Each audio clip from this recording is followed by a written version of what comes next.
vậy bị tha mơ tới khơi tận nón khăn bàn tay bằng ôn ơi đừng ở bài ở thằng năng tới đó ba ngày này bà ngày cướp trong chỗ địa xu của mai bằng ôn đọc này bằng đào và cùng một can video tụi mày bọc sống rồi cái này đây dương miền bằng hộp mũi để cho bằng hàng bằng ôn đủ sna giống bằng ôn bà hay là đi dương chập đao được trong lại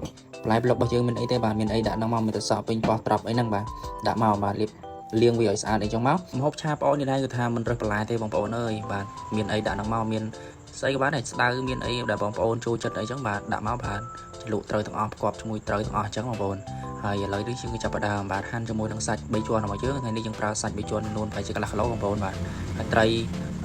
ផ្អកត្រីនេះគឺយើងប្រើចំនួន2បាទ2ដុំបងប្អូន2ដុំទិញនៅផ្សារអញ្ចឹងបងប្អូនបាទផ្អកនេះ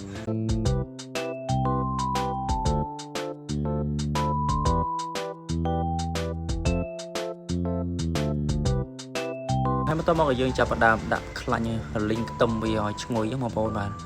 ខ្ទឹមនេះយើងដាក់កាន់តែច្រើនកាន់តែល្អបងប្អូនឆាផ្អកនេះបាទហើយយើងលីងវាចុះហើយលីងវាឡើងទៅគឺយើងចាប់ផ្ដើមហើយជាមួយនឹងស្ករត្នោតរបស់យើងគឺថានេះស្ករត្នោតស្រុកស្រែសុទ្ធបងប្អូនបាទយើងកូរវឹកវាទៅបងប្អូនបាទឲ្យវាឈ្ងុយឲ្យវាឈ្ងប់ពេញទៅភូមិពេញទៅផ្ទះបាទផ្ទះ2ផ្ទះ3អីចឹងបងប្អូនបាទយើងកូរវាទៅមើលតែឈ្ងុយខ្ទឹមជាមួយនឹងស្ករហើយយើងចាប់ផ្ដើមដាក់ជាមួយនឹងខ្ទឹមក្រហមកញ្ច្រាំរបស់យើងបន្ថែមទៀតបងប្អូនបាទរឿងឆាផ្អកនេះបើសិនជាយើងដាក់រីថាំខ្ទឹមរីថាំស្ករវាអត់ឆ្ងាញ់ទេបងប្អូនគូវឹកមើលតែខ្ទឹមសខ្ទឹមក្រហមវាឡើងឈ្ងុយហើយបងប្អូនហើយយើងចាប់ផ្ដើមដាក់ជាមួយនឹងសាច់ជ្រូករបស់យើងមកដែរបាទយើងដាក់ឆាសាច់ជ្រូកមុនទៅកុំតន់ដាក់ផ្អកបងប្អូនឆាសាច់ជ្រូកឲ្យវាឆ្អិនឲ្យវាសប់ជាមួយនឹងខ្ទឹមសខ្ទឹមក្រហមស្ករត្នោតអីចឹងបងប្អូនគេថាឲ្យវាចាប់ជាតិជាមួយគ្នាសិនហើយបន្ទាប់មកគឺយើងចាប់ផ្ដើមដាក់ផ្អកចូលបាទ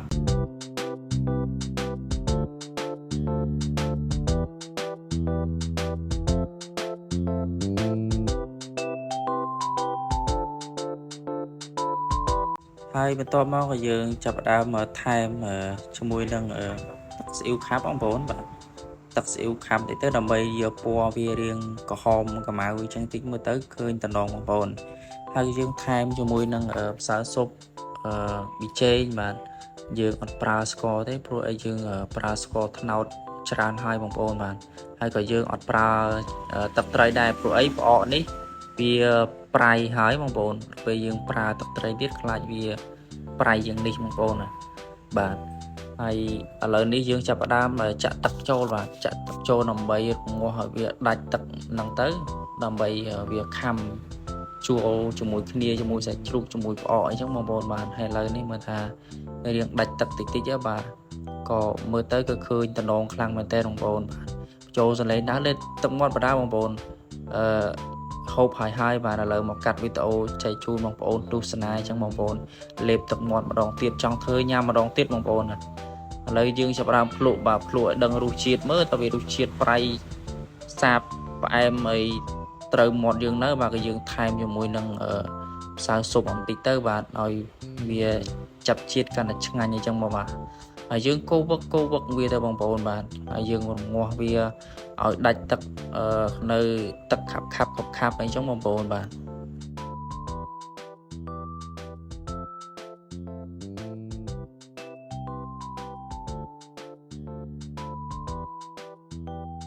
ឥឡូវនេះយើងឃើញថា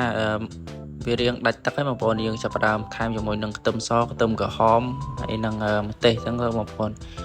បើសិនជាចិត្តម្ទេសឬក៏ខ្ទឹមសខ្ទឹមក្រហមច្រើនជាងនេះក៏បងប្អូនក៏ដាក់ទៅតាមចំណង់ចំណូលចិត្តបងប្អូនចឹងទៅចំណែកខ្ញុំដាក់តែប៉ុណ្្នឹងទេដើម្បីបន្ថែមនៅរសជាតិបន្ថែមនៅសោភ័ណភាពនៃម្ហូបរបស់យើងហើយឥឡូវនេះគេថាម្ហូបរបស់យើងគឺឆ្អិនហើយបងប្អូនបាទគឺឆ្អិន 100% បងប្អូនអាចយក